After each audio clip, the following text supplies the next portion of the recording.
I'm Nicolette, and today Brian and I are here with Kimberly Faith. She is an author, a futurist, and a systems thinking expert. And she is here to talk to us today about leadership and women and all kinds of fun stuff like that. So Kimberly, first of all, can you please tell everybody a little bit about yourself and kind of that journey to assisting leaders? I know that coaching and training was one of the first things you started off with. It actually was. Who knows what they're going to be doing right when they graduate from college, and sometimes life just takes you on a direction.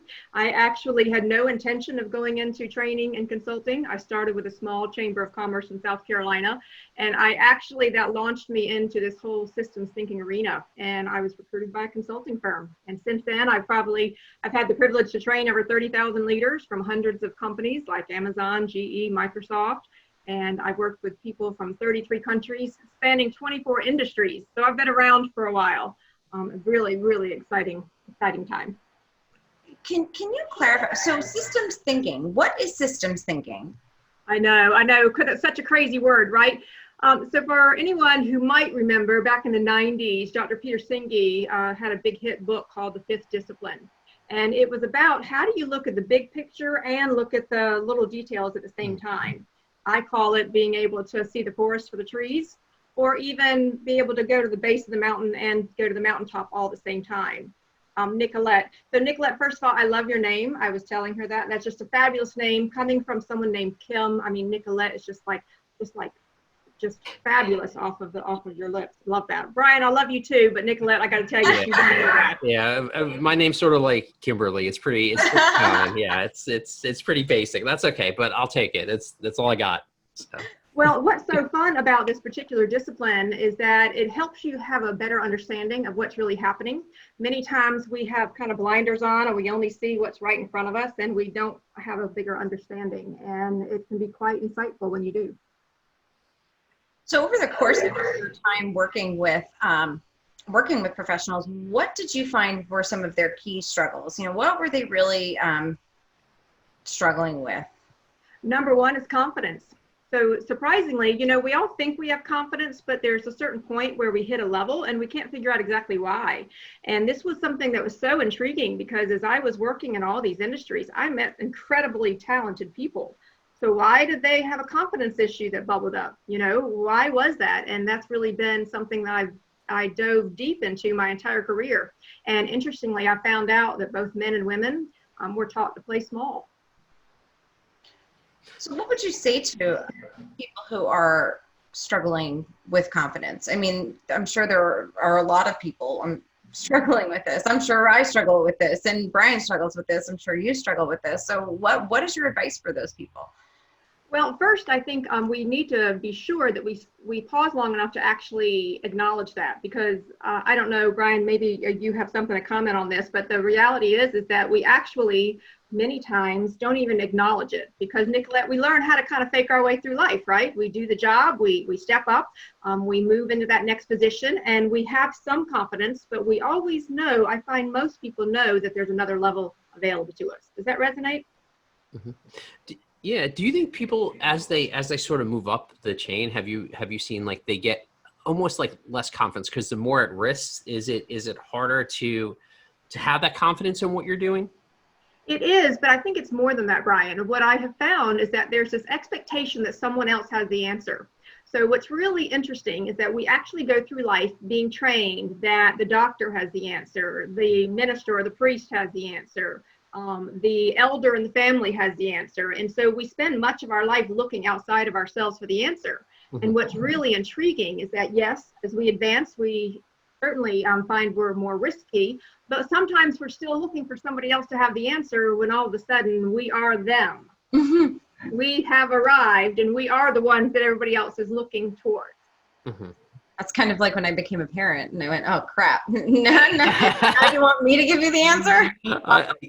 Right, now what, right? Yeah. I mean, it's so and I guess it's either, I don't know if it's how you're raised or it's how you are as a person, because I'm always like one of those people, like, if I can't, like, if there's not, like, I'll create an answer. Like I have no problems, like stepping up and figuring it out, right? Like going through, doing the due diligence, figuring out what the answer is. Cause I mean, I love when there is like business problems that come your way to, what's the solution for that? What do we need to do to, but I also like data. So, I like a lot of science behind everything. Well, but Brian, you just tapped into something that's a big difference between men and women.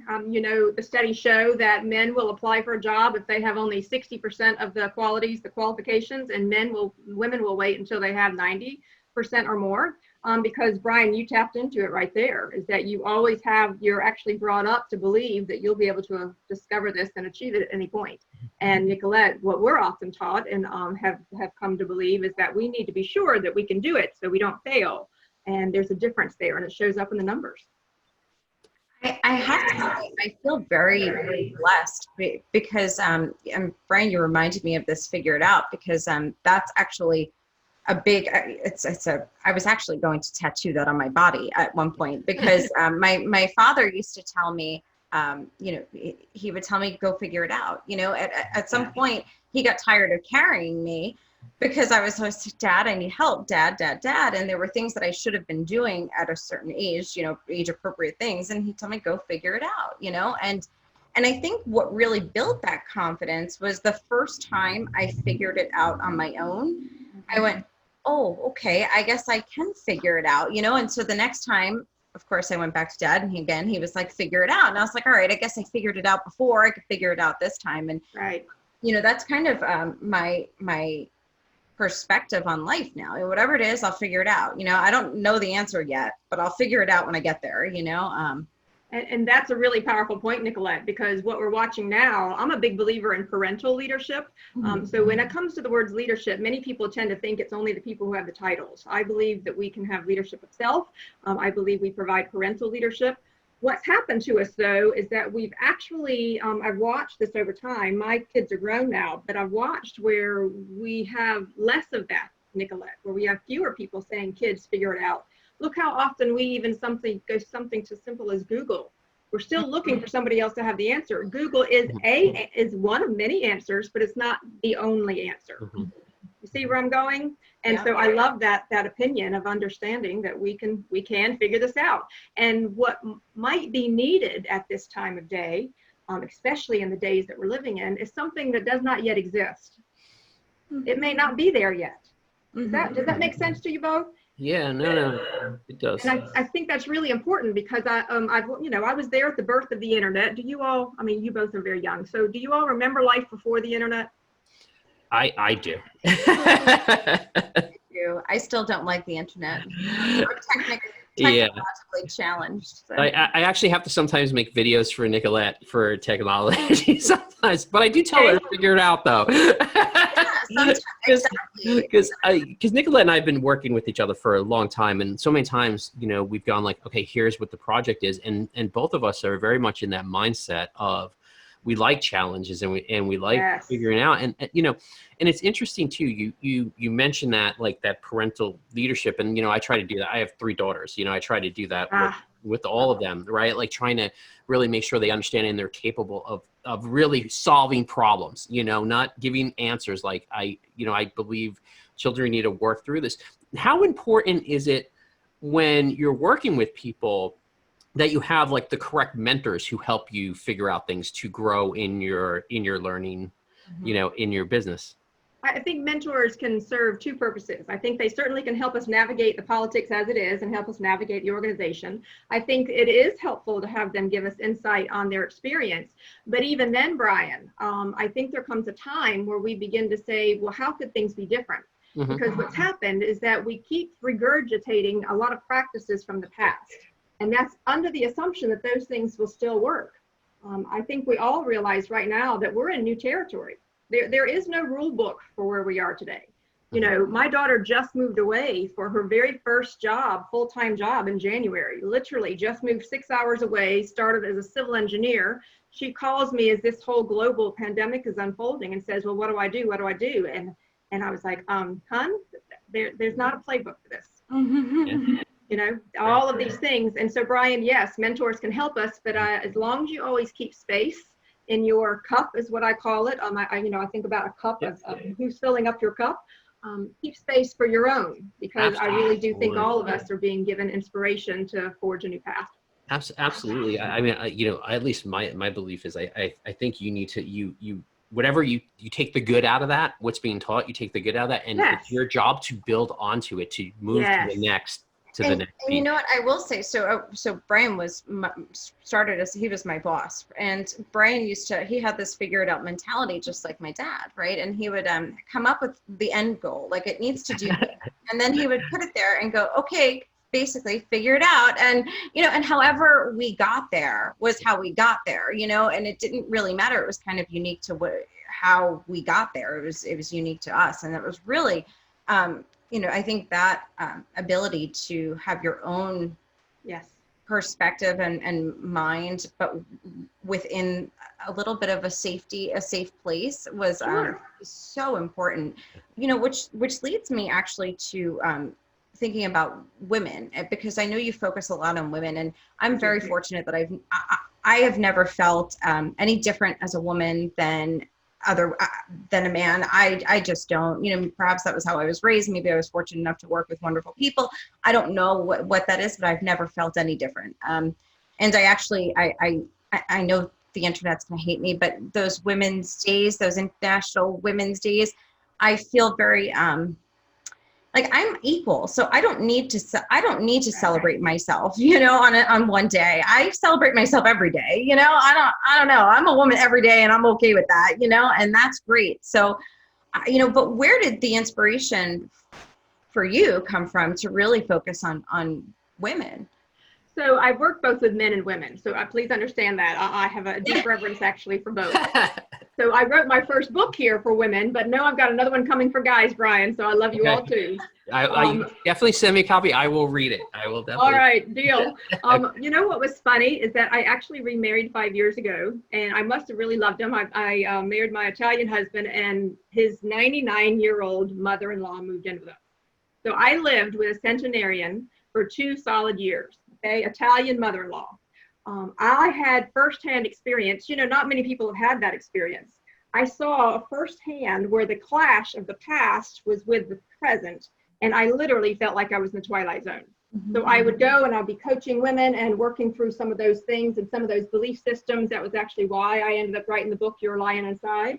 And I'd come home and have a conversation with my Italian mother-in-law, who first of all couldn't believe people were actually paying me to come and advise them. Okay, that was big. She says, they pay you? You talk to how many people?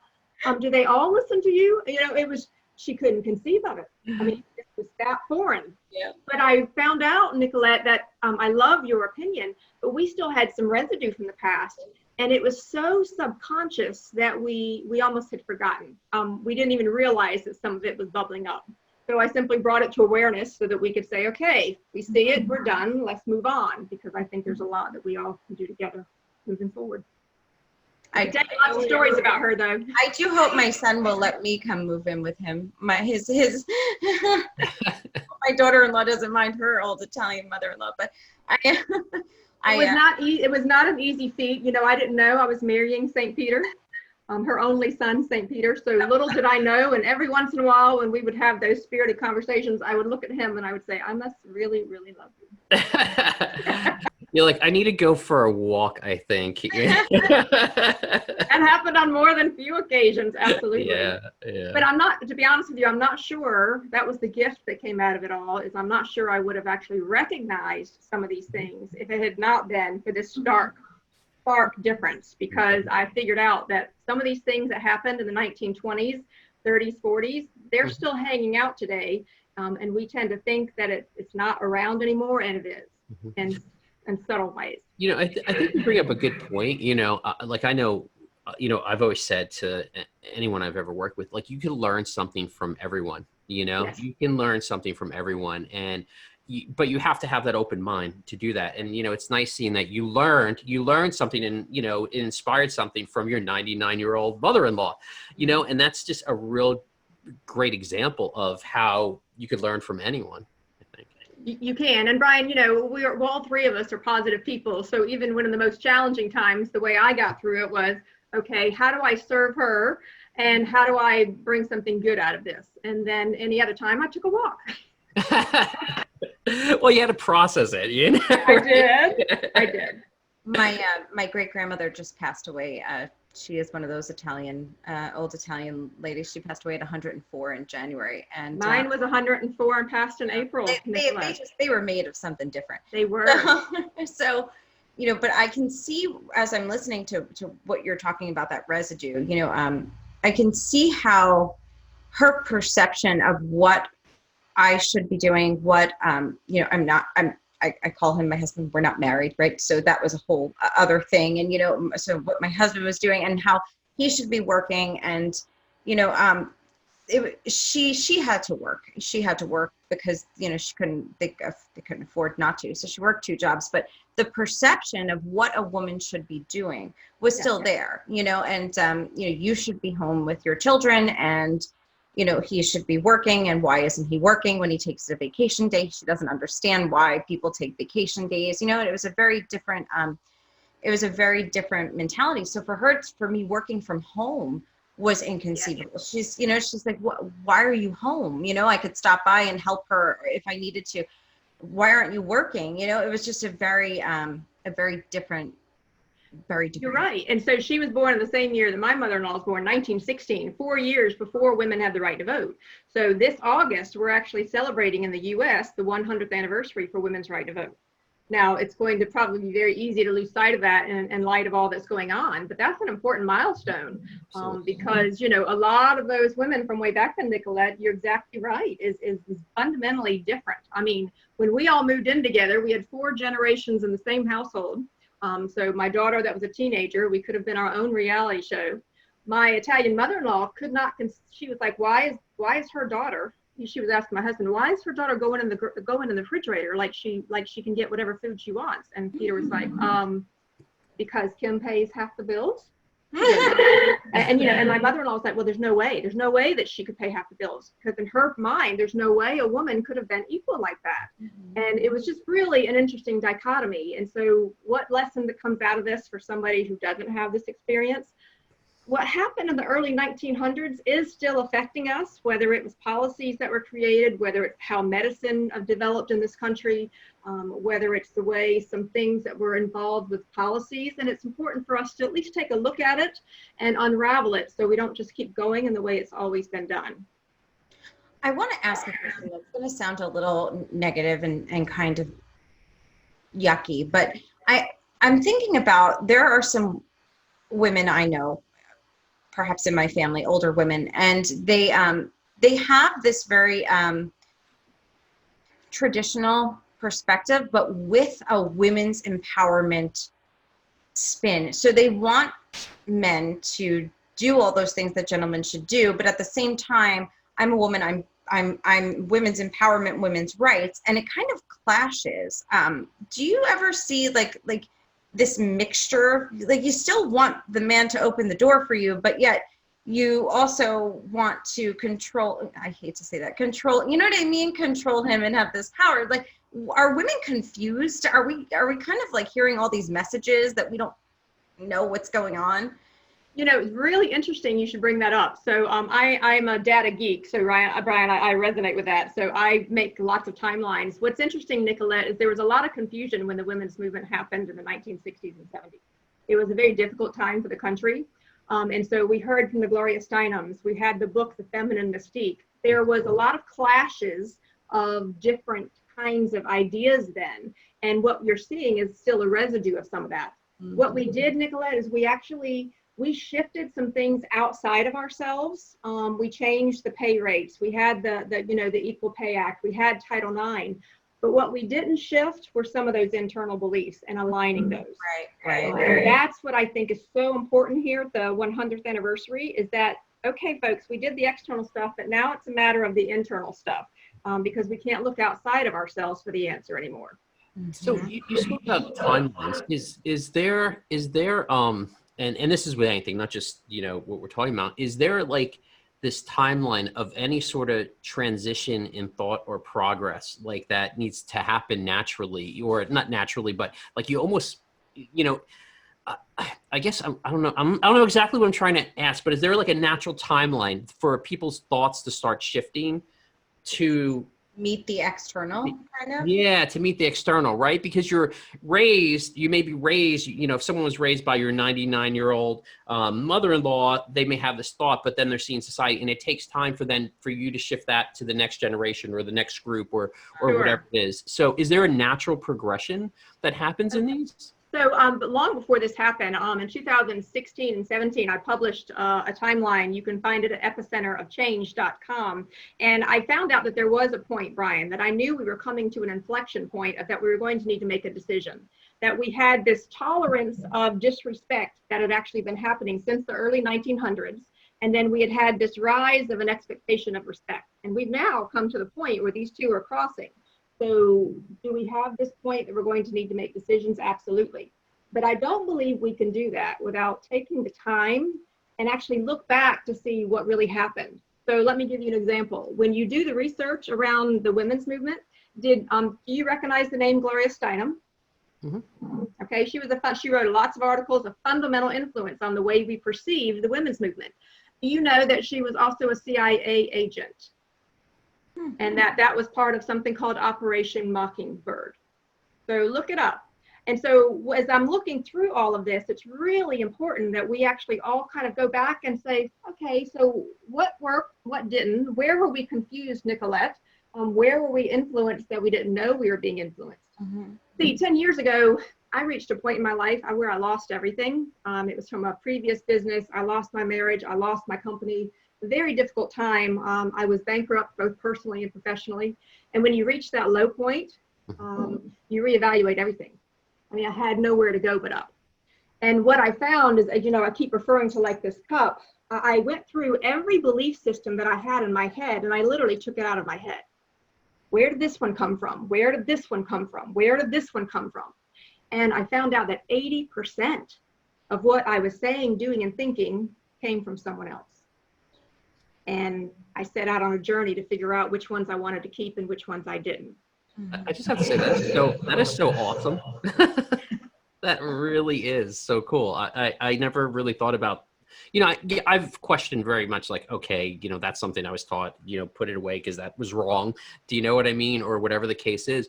But, I never thought about taking everything and pouring it out. That's actually really, really cool. I may have to do that. What I would encourage that, and don't let it be a life situation like mine that does it. If we can make it much less painful to do it on our own time. Kimberly, I've already had enough life situations. I'm with you. I am with you. But I think that having diversity of people around, the diversity in people around you also help to question some of those beliefs, because if you're always around, and I know people who are always around the same people their entire life, they're in their 40s, they're in their 50s, there's no one there to challenge those beliefs. But if you start incorporating other people and step outside of that comfort zone, I have people question, why do you do that? Why do you believe that you have to, show up for every family event every single time an hour early? Why do you believe that? And that's because that's why I was raised. What do you mean? That's what we do, but why? I could just show up on time, or, I could do that, but if you're not kind of around new people who question that, you're going to be stuck in that. Mm-hmm. Yes. And so in the question, it begs the question that as we create our, the world from this point forward, which conscious choices are we making that this is the kind of world we want to create, and what are we going to let go?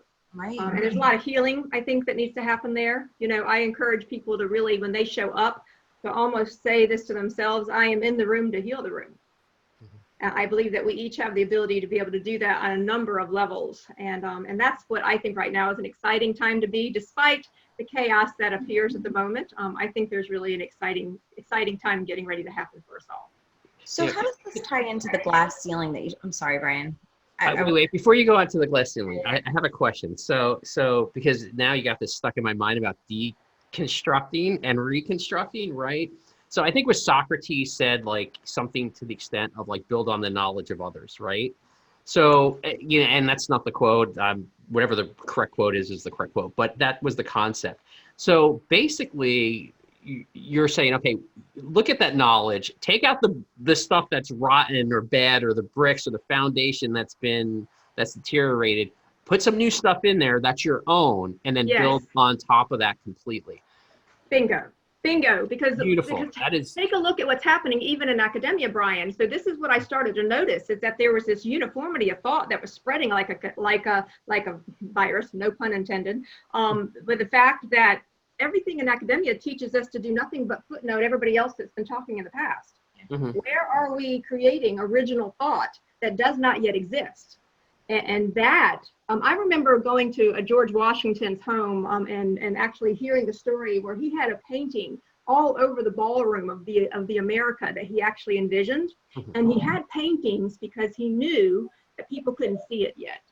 Mm-hmm. And so every time somebody showed up on his location, he actually would say, this is what we could be, this is what we see, this is what we're working towards. And it really just cemented for me the power of a vision. So I'm with you, Brian. Awesome. But did you ever notice that if you don't incorporate those people who came before you, you almost don't have any credibility? Like, who am I? I'm just anyone off the street. Why are you going to listen to my idea? So if I have nothing to back that up, how do I gain that credibility? Well, and therein lies how we were taught to think small. Okay, so in my business, I'll give you a personal example. In my business, I was under a lot of pressure for a long time. You have to get your master's, you have to get your PhD. All these letters behind your name is what gives you credibility. Well, that wasn't something that was afforded in my life. And so I was beating myself up about that a few years back. And I sat down and I counted up the number of hours it took to receive a PhD. And then I counted up the number of hours that I've invested in my craft of systems thinking and where I am. And I figured out I had 2 PhDs at least. The fact that it was not given to me by a university that someone else deemed worthy was irrelevant. Yeah. And so I claimed that power, Nicolette. That's the shift. It's on which syllable are we going to place the emphasis? A tiny, tiny difference, but it's all the difference. I like that. I love that. Sorry. That's great. It actually, it's interesting you bring up university, because I think even ideas about, I know I'm going somewhere else right now, ideas about, people thought you had to go to college. Well, it first started, I think, before the whole college, my understanding is that people didn't go to college that much, right? And they had, Right. that wasn't afforded. And then there was this shift where everybody needed a degree in order to be anything, deemed credible and to have some sort of career. But now what I'm noticing is more and more people, and in that diversity that I'm talking about, talking with people that you don't normally get to talk to, and, even discussions like this, I'm realizing people don't really need to go to college anymore, because what is the benefit unless you're in a trade, unless you're in a specific trade where you need that training. Why are we going? Well, think back to the belief system, though, that was under it. See, back when we were pushing education, we had very little exposure outside of our little town, our little state. And so going to college, going to school, you learn things, yes, but it was as much about exposure to different lines of thought that you were just talking about. And so that was a broadening of perspective, an important one. But over the years, when you map out the way academia has happened in the past 100 years, it lost its way, because all of a sudden the workplace started to say, well, a college degree was an indicator of your ability to work. Well, I've got to tell you, when I look, I can't tell you how many Ivy League graduates I have had to coach off the ledge of their own self-importance. I want you to think about that. And so I've really begun to question of saying, if we go to college, Nicolette, and our intention is because we deeply want to get better at what we do, that we deeply want to learn everything that's happened so that we're going for the learning of it, then that is beautiful and powerful. If we're going to get the credibility, we lost our way. On which syllable are we going to place the emphasis? And I think that's a real issue right now. I could go on for a whole hour for that, but I won't. No, I've seen a serious shift in myself. When my son was born 5 years ago, we started a college fund, and I said, that's it. My son is going to college. He's going to college. He's going to college. And over the past 5 years, I started to look at folks with pensions, and who has the pensions? You have people in unions, maybe people who are working with their hands and doing some dirty work that, we don't want to do. And I said, he's got to be a professional. He's got to be a professional. Why? because he'll have a wonderful pension, he'll have wonderful medical benefits that a lot of people don't have. Why am I, unless he wants to go to school and do that, that's great. But if not, I think he can be a wonderfully successful, but there's no more, you have to go to college in my mind. And that's changed by talking to people like yourself and opening my mind to the benefit of other options. And please understand, there's a difference. So we don't have all the people in education be mad. There is a difference between institutions of higher learning that are really tapped into that calling to be able to help us reach our full potential and academia. A world of difference. They're not even the same thing. And we can actually see that show up depending on where we are. Yeah. And I think part of, growing up, I remember, this is what my dad said to me, going to school, I'm not really going to learn anything I couldn't learn on my own. The reality is I'm going to learn a few different types of ways to think than I already am thinking, so I'd be exposed to other thought processes, That's what Kim was talking about, right? Yeah, exactly. Yeah. What was this was a startling example. So I was working with an economic development group and people were coming to make presentations. And I was there as part of a panel of judges to score them so they could receive their certification. And a young woman walked in and she gave a presentation and it did not sit well with the entire board. And what I realized is she had just finished her master's and she spent more time telling us how she was thinking about the results versus sharing us the results. And I said to the group, this is a direct example of what's happening with our education system. Please do not fault her because she has just been rewarded for 2 years of simply telling us the why without telling us the results. And it was startling to me. And I said, whoa, we've got an issue we've got to really work on. And that goes back to that original thought. So now I had a question, Nicolette, I know. Now I'm going to ask about glass ceilings. I don't remember where I was going with this, but I don't think Nicolette warned you. I'll derail pretty much any conversation. I don't know. I'm sorry. We went off all kinds of things. Y'all were so much fun. Glass ceilings. There was something I wanted to talk about. You were asking me about why did I say that the glass ceiling is a mirror? Yes, thank you. Thank you. The reason is because what the media has taught us and some of the data has shown us that there's this glass ceiling. And I get that. I'm not denying any of that. But what I found is that I'm a big believer in hope, and hope for me stands for harness our power every day. And as long as we were looking externally saying, oh, there is a glass ceiling, there is a glass ceiling, there is a glass ceiling, when I was able to shift the women that I was coaching to say, well, where can we shift what's going on here? What's in here? And that fundamental shift, I saw women increasing their salaries by 33%, 51%, 66%. And so the shifts came in here, not out there. And do we need to run that track of having those things fixed from the system? Yes. And there's time for us to take a look in the mirror and say, what's in our way? I think that goes back to what you were talking about. Now we've done this work on the external, but I'm just going to use any example. Okay, maybe the company sees men and women as equal, but are you willing to ask for that higher salary? Do you have the confidence in yourself to say that you deserve a raise? It might be and have you kept up, so for example, a lot of women, we're not trained to really talk in a lot of numbers. So when we go in to ask for that raise, we tend to be a little bit softer in our language. And so a way to kind of balance that masculine and feminine is I encourage careers, young career people especially, keep track with all of your impact numbers is what I call them. How many projects have you worked on? How many industries have you touched? How many hours have you invested in this? Get how many, employees? Find out whatever your impact numbers are. So when you go in, it's not a soft, oh, I'm really valuable, I've worked really hard. It is, I've done this, this, and this. And you put it right there, bam, just like what I said at the beginning. I've had the privilege to coach 30,000 leaders from 33 countries spanning 24 industries. I've been around for a while. You see the difference? Yeah, you can't argue with the math. It's numbers, it is 30,000 people. That's a lot of people, right? It's. I mean, so, when I walk into audiences, especially when I was younger and I was in a lot of primarily male audiences, there's always this bubble above everybody's head, like, oh yeah, what she got? Let's see. I walk in and I'm a woman, strike one. I have short, spiky hair, strike two. And the minute I say hello and there is a hint of a Southern accent, I've just gone down in flames. I have very little time to recover. And that's our ability to be able to own and articulate that value very quickly, and not in a braggadocio way. So I'm not saying I've done all this. I say it's been my privilege to. See the difference? We can still be our authentic self and our humble self in a way that wants to serve for the greater good and claim the value we bring. That's why we're all different. And so anyway, that's a big hot spot for me. I've been coaching people on that subject for many years. So I am going to end with this final question. Yes.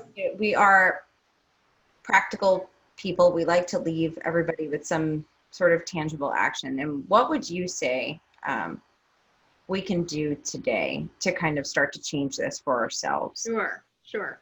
So the step one is I'd like to encourage everybody to go to YouTube, and I want you to look up the video. It's called A Little Film About a Big Idea, and it's called Systems Thinking. It's a short 11-minute film. It gives you an idea of how we end up with the assumptions that we do. So first, increase your awareness about how do we believe what we do. The next one is to be extra aware of your language. What I have found is that language is a barometer for the story that we're telling ourselves inside. Whenever I hear words like I must, I can't, I should, I have to, I hear very definitive words, I know there's a story behind it. And we've been saying it so long that we don't even know it. And so, like, for example, if I say, well, I really should go do this and this, should is an expectation that someone else gave us. That's a powerless place to live our life. We can say, I want to go do this. I choose to go do this. You see the difference? Mm-hmm. But when you listen to people and you listen to yourself, see where those powerless words are showing up. The one that I want to bring your awareness to the most is the word just.